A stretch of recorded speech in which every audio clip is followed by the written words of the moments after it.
Today I'm going to tell you an interesting story about the life of St. John of the Cross. St. John was born on June 24, 1542. His birth name was Juan de Yepes Alvarez.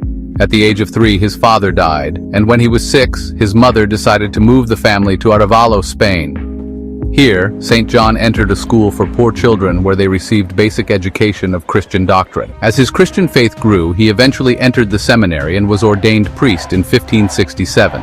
Later, he met Saint Teresa of Avila, who then convinced him to join the Reformation of the Carmelite order. Between 1575 and 1577, tensions grew among Spanish Carmelite friars over the reforms led by Saint Teresa and Saint John. However, his efforts to reform the Carmelite order met resistance, leading to his imprisonment by fellow monks.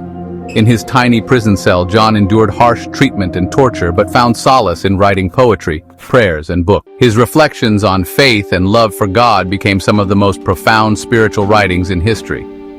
These books were the Spiritual Canticle and The Dark Night of the Soul. After escaping prison, he continued his priestly mission and the reformation and restructuring of the Carmelite order.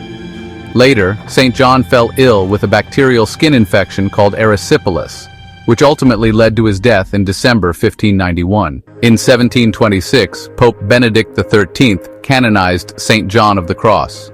Today, he is remembered as the patron saint of poets and mystics.